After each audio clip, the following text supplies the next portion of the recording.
maybe a little bit early to do this, but it occurred to me that I could make a kind of a study in green and gray, because at the moment I've got a very small source of water here in the southern pasture, but it's also getting extremely dry. And it's dry enough that I can't really tune the zonjas quite right. I mean, they're leaking, and then here they're not. But you can see the water is gradually working its way along until here where it drops. And now this one goes much further.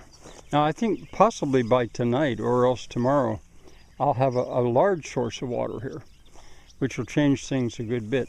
But you notice how the ground goes from gray, almost sterile looking, to green. Now this over here is water that I'm bringing from quite far away.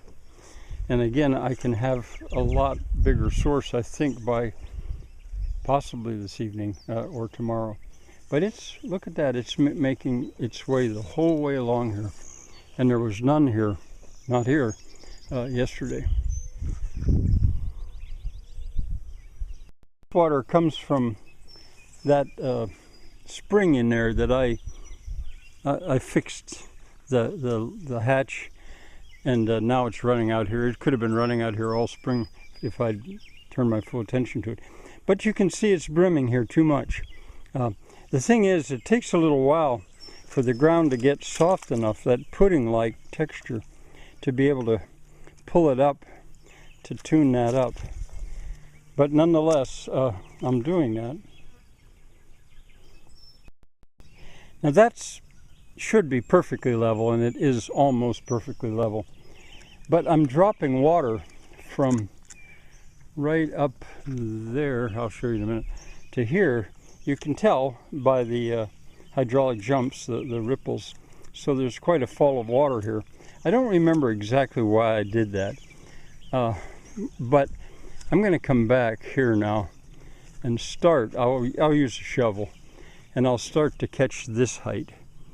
And this height will have to go over this old road, but it'll go out there quite a bit higher.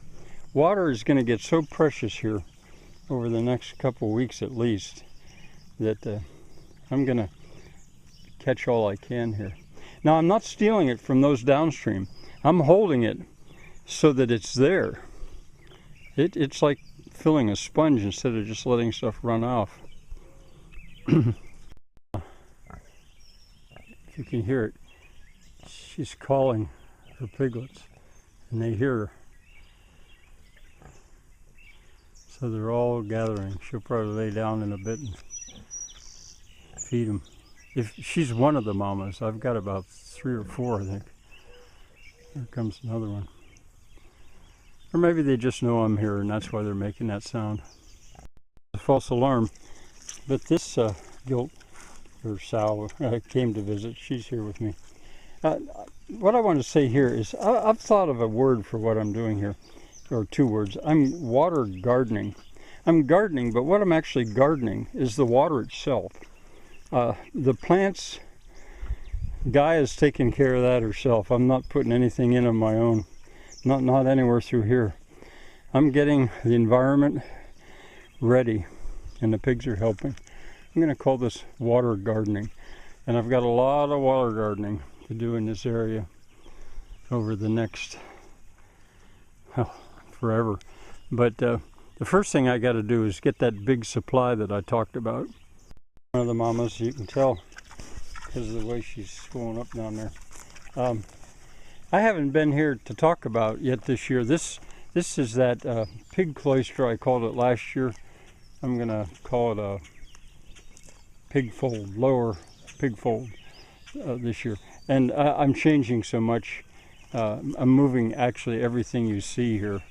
But the reason I paused, you know, there's where the water wheel is going to be, undershot, is because all of these rocks, they weren't visible at all.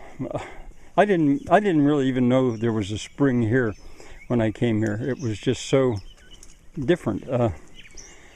But all of these rocks are the result of a foundation of some kind that was here. Now the pigs have exposed them, and this has always puzzled me. That to me looks like a place that humans ground corn, both there and there. That just doesn't look the way rocks normally look here. It's big.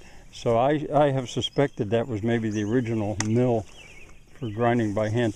The spring box is right there, and I will restore it certainly. But first I've got to get the water right so I can walk around and stuff. All right, now I'm going to head up toward that weir. Here you can see that the water that's coming in here is coming from the pond, what's gone through the pond or above the pond, or leakage from the pond, and nothing is coming from